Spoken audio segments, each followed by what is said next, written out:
डेरा इस्माइल खान में police training school पर हमला, 6 दहशतगर्द जहन्नुम वासिल, मुकाबले में 7 जवान भी शहीद हुए। डीएसपी हाफिज मोहम्मद अदनान ने बताया कि पुलिस ट्रेनिंग स्कूल में ऑपरेशन रात गैप मुकम्मल किया गया। पुलिस और सिक्योरिटी फोर्सेस ने क्लियरेंस ऑपरेशन में हिस्सा लिया।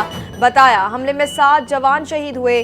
खुदकुश बमबाज समेत 6 दहशतगर्दों को जहन्नुम वासिल किया गया।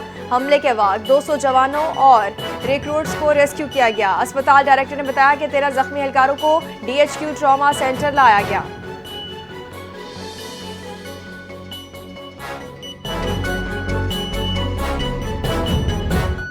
पेशावर में मितनी पुलिस स्टेशन पर दहशतगर्दों का हमला, पुलिस मुकाबले में 2 दहशतगर्द हलाक, 2 जख्मी जबकि दीगर फरार हो गए। शदीद फायरिंग का तबादला, दहशतगर्दों ने भारी असलहा इस्तेमाल किया। सीसीपीओ मियां सईद ने दावा किया कि हलाक दहशतगर्दों से असलहा बरामद हुआ।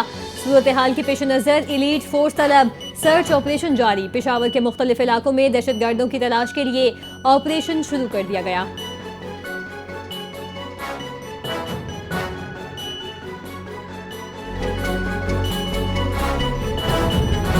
खून का हिसाब लेने के लिए अफगानिस्तान में दाखिल होना हमारा हक है। काबुल हुकूमत जमानत नहीं दे सकी कि सरजमीन पाकिस्तान के खिलाफ इस्तेमाल नहीं होगी। सोशल मीडिया प्लेटफॉर्म एक्स पर अपने बयान में ख्वाजा आसिफ ने लिखा कि हम अपनी मिट्टी के तकद्दुस को पामाल नहीं होने देंगे। ख्वाजा आसिफ का इल्ज़ाम, उन्होंने ये कहा कि बानी पीटीआई ने हज़ारों तालिबान पाकिस्तान में बसाए। पीटीआई आज भी मुज़ाकरात की बात कर रही है। 60 लाख अफगान महाजरीन की मेज़बानी की कीमत हम अपने खून से अदा कर रहे हैं। अफगान मेहमान वापस जाएं। वज़ीर दिफा ने कहा बरसों मुज़ाकरात और वफूद के बावजूद पाकिस्तान में खून रेजी बंद नहीं हुई। रोजाना फौजी जवानों के जनाजे उठ रहे हैं।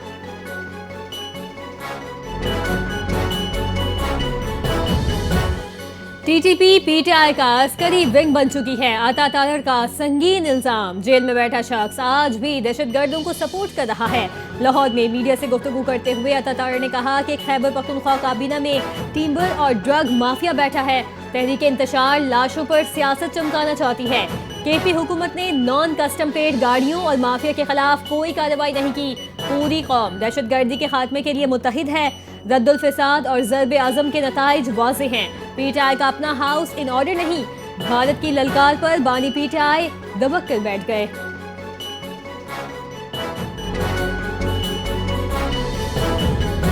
अफगानिस्तान से दरखास्त है अपनी सरजमीन पाकिस्तान के खिलाफ इस्तेमाल न होने दे। तर्जुमान दफ्तर खारजा ने प्रेस ब्रीफिंग में कहा दहशतगर्दों की पनागाहों के बावजूद पाकिस्तान ने हमेशा सिफारतकारी को तरजीह दी। पाकिस्तान अवाम के तहफ़्फ़ुज़ के लिए इंटेलिजेंस बेस्ड कार्रवाइयाँ करता है। सरहदी इलाकों में कार्रवाइयाँ मुसद्दक़ा इंटेलिजेंस पर की जाती हैं। तर्जुमान ने मजीद कहा कि इनफ इज़ इनफ। वज़ीर आज़म का बयान पाकिस्तान के आज़म की अक्कासी करता है। पाकिस्तान ने हर मौके पर खित्ते में अमन व इस्तेहकाम के लिए मुस्बत किरदार अदा किया।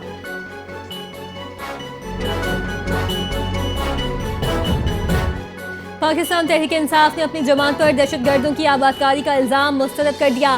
पीटीआई तर्जुमान की जानिब से जारी बयान में कहा गया कि अवाम और कबायली रहनुमाओं ने 2021 में दहशतगर्दों की वापसी का मंसूबा रद्द किया था। इस मंसूबे पर बानी पीटीआई के दौरे हुकूमत में अमल नहीं हुआ। तर्जुमान के मुताबिक दहशतगर्दी की जिम्मेदारी पीटीआई पर डालना हकाइक के बरअक्स है। गुज़िश्ता रोज एक्स पर पैगाम जारी करते हुए ख्वाजा आसिफ ने कहा था कि हजारों तालिबान को इमरान खान ने पाकिस्तान लाके बसाया।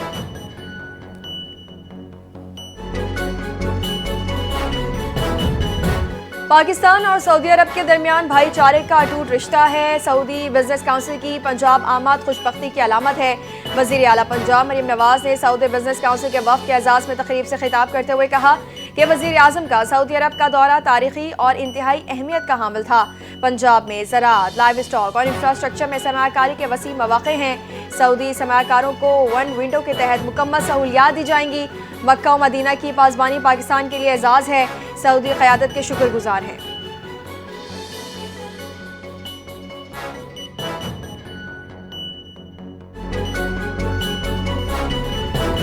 पाकिस्तान और सऊदी अरब के ताल्लुकात में नए दौर का आगाज। लाहौर में सऊदी बिजनेस काउंसिल के खुसूसी वफ़द के एजाज़ में तकरीब का इनेकाद। प्रिंस मंसूर बिन मोहम्मद ने खिताब करते हुए कहा कि पंजाब की ज़रख़े सरजमीन और सरमायाकारी के मौक़े दोनों ममालिक के ताउन को नई सम देंगे। पंजाब के साथ शराकतदारी इंतहाई अहम है। सऊदी अरब मंसूबे में मौजूद सरमायाकारी के मौक़ों से भरपूर फ़ायदा उठाएगा। प्रिंस मंसूर बिन मोहम्मद का कहना था कि सऊदी अरब IT और हाउसिंग के शोबों में सरमायाकारी का ख्वाह है। घरों की तामीर में जदीद टेक्नोलॉजी और तरीक़ाकार के इस्तेमाल से तरक्की की रफ्तार तेज़ होगी।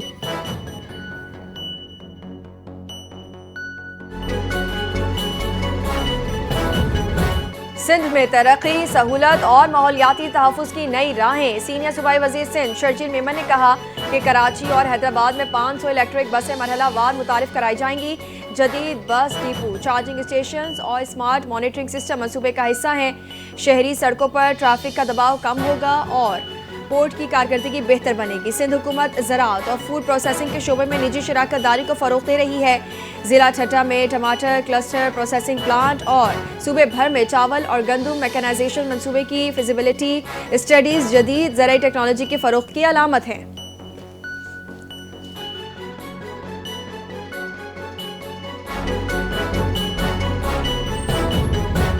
गजा जंगबंदी मुआहिदा नाफिज, फलस्तीनी तबाहाल घरों को लौटने लगे। इजरायली फौज ने नई हुदूद पर पोजीशन संभालना शुरू कर दी। अमेरिका के मशरिक़ वस्ता के लिए नुमाइंदा खुसूसी स्टीव विटकोफ ने कहा कि इजरायली फौज ने इनखला का पहला मरहला मुकम्मल कर लिया। यरगमालियों की रिहाई के लिए 72 घंटे का वक्त शुरू हो गया। हमास, इस्लामी जिहाद, पॉपुलर फ्रंट ने मुश्तरका एलामिया किया कि गजा की गवर्नेंस फलस्तीन का दाखिली मामला है। फलस्तीनी ग्रुप्स ने कहा कि गजा की तामीर नौ में अरब और आलमी ताउन का खैर मकदम करते हैं। इजरायली फौज 11 हमास कैदियों की रिहाई का ऐलान कर चुकी है।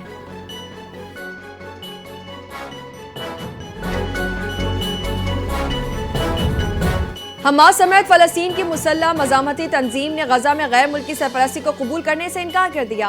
मुश्तरका बयान में कहा कि हमास इस्लामी जिहाद और अवामी महाज बराए आज़ादी गजा के अवाम को खिराज तहसीन पेश करते हैं। जंग बंदी माहिदे में किरदार अदा करने वाले सालिसों का शुक्रिया। जंग बंदी के अगले मरहले के तयन के लिए जामे कौमी इजलास बुलाएंगे। मकसद फ़लस्तीनी मौक़िफ़ वाज़ेह करना है।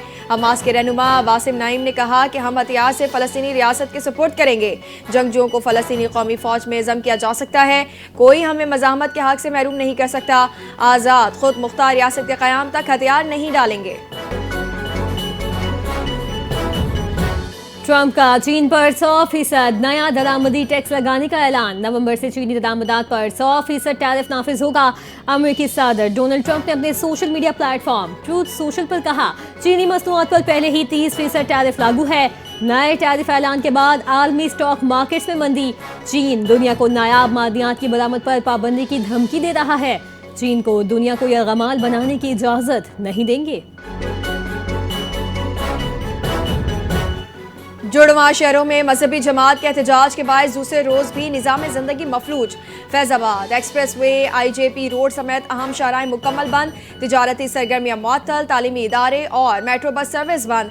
एयरपोर्ट जाने वाले रास्ते सील, परवाजों में ताख़ीर, शहरी परेशान।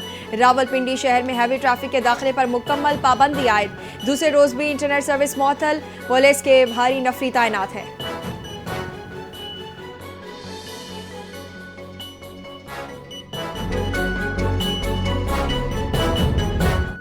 पाकिस्तान में पहली बार खातून के अतिया करदा कॉर्निया की कामयाब पेवनकारी। मरहुमा अहलिया की वसीयत पर major general retired Zafar Mehdi ने कॉर्निया अतिया किया। दहशतगर्दी के खिलाफ ऑपरेशन में बसारत होने वाले 2 सिपाहियों की बिनाई बहाल।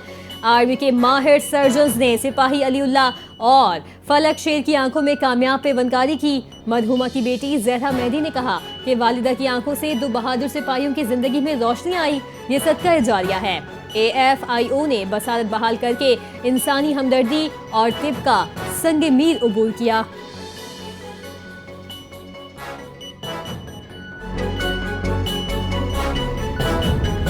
अताउल्लाह तारड़ से अमरीकी नाज़िमुल उमूर नटली बेकर की मुलाकात। 2 तरफ़ा ताल्लुकात, डिजिटल मीडिया, दहशतगर्दी के खिलाफ ताउन पर तबादला ख्याल। अमरीकी नाज़िमुल उमूर ने कहा कि पाकिस्तान मईशत के इस्तेहकाम और तरक्की की राह पर गामजन है। वफाकी वज़ीर इत्तलात अता तारड़ का कहना है कि दहशतगर्दी के खिलाफ पाकिस्तान की कुर्बानियाँ दुनिया के अमन के लिए संग मील हैं। सियाहत के फ़रोग़ और मुआशी बेहतरी के लिए हुकूमत के ठोस इक़दाम जारी हैं। सहाफ़ियों की फलाह व बहबूद के लिए कानून साजी। अमरीकी नाज़िमुल उमूर ने इक़दामात को सराहा। सुहेल आफरीदी की बतौर वज़ीर आला खैबर पख्तूनख्वा नामजदगी पर बड़ा सवालिया निशान। फैसले पर अमल दरामद से कब्ल रुकावट का इम्कान। वफाकी अहदेदार का इशारा। ज़राए का बताना है कि गंडापुर का इस्तीफा ताहाल गवर्नर को मौसूल न हुआ। नामजदगी नहीं, वोटिंग अहम है। आला सतही अहदेदार की 2 टोक राय। रियासत को कमजोर करने की इजाजत नहीं दी जाएगी। वफाकी अहदेदार का सख्त इंतबा। कफ और लब के दरमियान फिसलन। इक़्तिदार की राह में गैर यकीनी सूरत हाल पैदा हो गई।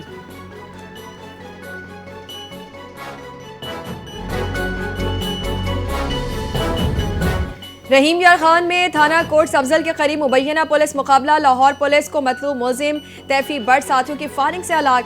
मुलजिमान ने पुलिस पर हमला करके तैफी बट को छुड़ाया। पुलिस ने फौरी ताक़ुब किया। 2-2 फायरिंग के नतीजे में तैफी बट साथियों की गोली का निशाना बन गया।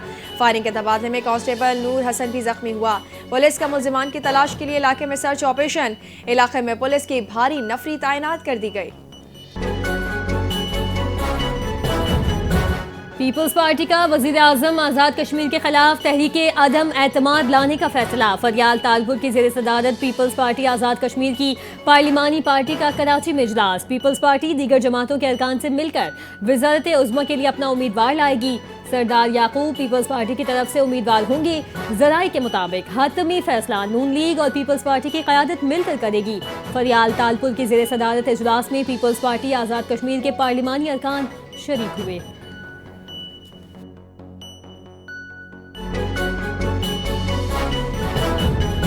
मोहसिन नकवी से तबलीगी जमात के वफ़द की मुलाकात। सालाना इज्तिमा की तैयारियों पर ब्रीफिंग। वफ़द में अनवार गनी, इकबाल मियाँ, आमिर जाहिद पराचा शामिल। तलाल चौधरी भी मौजूद। तबलीगी इज्तिमा के लिए वज़ारत दाखिला का मुकम्मल ताउन फराहम करने का ऐलान। वफाकी वज़ीर दाखिला ने कहा कि गैर मुल्की शुरका को वीज़ा फराहमी में सहूलत दी जाएगी। एयरपोर्ट्स पर खुसूसी काउंटर्स कायम किए जाएंगे। वफ़द ने ब्रीफिंग में बताया कि गुज़िश्ता साल 108 ममालिक से 15,000 शुरका शरीक हुए थे। वफाकी वज़ीर ख़जाना IMF और वर्ल्ड बैंक के सालाना इजलासों में शिरकत के लिए अमरीका रवाना। वर्ल्ड बैंक और IMF के प्लेनरी इजलासों में पाकिस्तान की नुमाइंदगी करेंगे। मोहम्मद औरंगजेब अपने दौरे अमरीका के दौरान IMF वर्ल्ड बैंक हुकाम से मिलेंगे। इसके अलावा वज़ीर ख़जाना इंटरनेशनल फाइनेंस कॉरपोरेशन और मल्टीलैटरल इन्वेस्टमेंट गारंटी एजेंसी के आला हुकाम से भी मुलाकातें करेंगे। यासीन मलिक मौत और जिंदगी की कशमकश में है। आलमी बरादरी की खामोशी जुर्म होगी। उन्हें तिब्बी सहूलियात से महरूम रखा जा रहा है। हुर्रियत रहनुमा की अहलिया मिशाल मलिक ने एक वीडियो पैगाम में आलमी ज़मीर को झंझोड़ते हुए कहा है कि यासीन मलिक के दिल का पुराना नाकारा हो चुका है और वो फौरी ICU इलाज के मुंतज़िर हैं। हुर्रियत रहनुमा को खुराक में जहर मिलाने के इत्तलात हैं। अगर दुनिया ने खामोशी इख्तियार की तो बहुत देर हो जाएगी। मिशाल मलिक का कहना था कि ये सिर्फ एक शख्स की नहीं बल्कि इंसानियत और इंसाफ की जंग है। अगर यासीन मलिक को कुछ हुआ तो पूरा खित्ता अदम इस्तेकाम की लपेट में आ सकता है। कराची और हैदराबाद में 500 इलेक्ट्रिक बसें चलाने की मंजूरी। वज़ीर आला सिंध की ज़ेर सदारत public private partnership policy board इजलास। कयूमाबाद तक कराची पोर्ट एवोल्यूटेड एक्सप्रेसवे की तामीर की मंजूरी। जामशोदो और मिटियारी में 41,000 हेक्टेयर्स पर दरियाई जंगलात लगाने का मंसूबा मंजूर। NED यूनिवर्सिटी में साइंस एंड टेक्नोलॉजी पार्क मुआहदे पर अमल दरामद की भी मंजूरी। चांडका और जिना अस्पताल का रेडियोलॉजी और डायग्नोस्टिक लैब्स आउटसोर्स करने का फैसला किया गया। आलमी मंडी में खाम तेल की कीमतों में नुमाया कमी रिकॉर्ड। बरतानवी खाम तेल की कीमत में $2.45 की कमी के बाद फी बैरल कीमत $65.35 से घटकर $62.77 हो गई। कीमत में 3.76% कमी रिकॉर्ड की गई। अमरीकी खाम तेल की कीमत में भी $2.56 कमी हुई है, जिसके बाद फी बैरल कीमत $61.78 से कम होकर $58.95 रह गई। आलमी माहिरीन के मुताबिक तेल की कीमतों में ये कमी आलमी तलब में कमी और मार्केट के अदम इस्तेकाम के बाइस हुई है।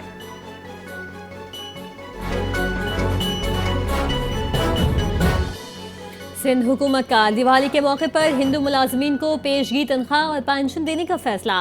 नोटिफिकेशन के मुताबिक हिंदू मुलाजमीन को 1 नवंबर के बजाय 15 अक्टूबर तक तनख्वाह और पेंशन अदा की जाएगी। इससे कबल सिंध हुकूमत ने दिवाली के मौके पर हिंदू बरादरी के लिए आम तातील का ऐलान भी किया था। 20 अक्टूबर को हिंदू बरादरी को आम तातील दी जाएगी।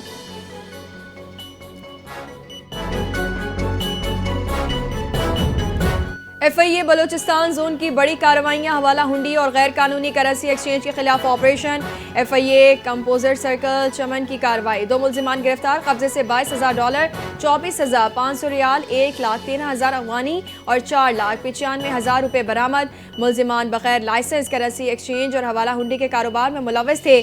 FIA ने मजीद साथियों की गिरफ्तारी के लिए मुख्तलिफ इलाकों में छापे शुरू कर दिए।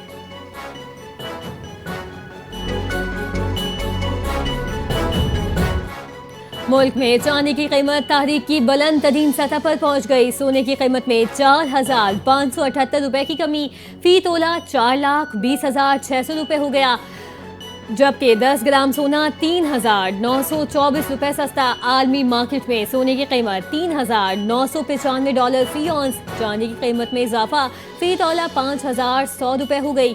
10 ग्राम चांदी की कीमत में 29 रुपए 42 पैसे का इजाफा हुआ। आलमी मार्केट में चांदी की कीमत $50.13 फी औंस रिकॉर्ड की गई।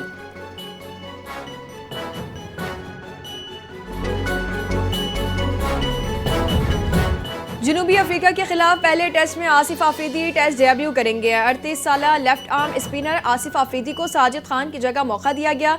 साजिद खान वायरल फीवर के बायस टीम से बाहर, आसिफ आफरीदी प्लेइंग 11 में शामिल। अबूरी कोच अजहर महमूद आसिफ आफरीदी की बॉलिंग से मुतासिर। Pakistan team 7 batters, 2 fast bowlers और 2 स्पिनर्स के कॉम्बिनेशन के साथ मैदान में उतरेगी। पाकिस्तान बामुकाबला जनूबी अफ्रीका पहला टेस्ट कल सुबह 10 बजे लाहौर में शुरू होगा।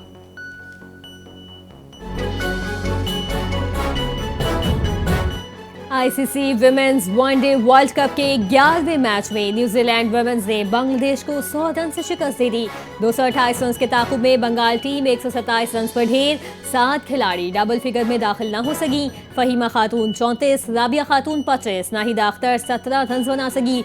न्यूजीलैंड की जानिब से जीसके लियाताहू ने 3-3, रोजमेरी मार ने 2 खिलाड़ियों को आउट किया।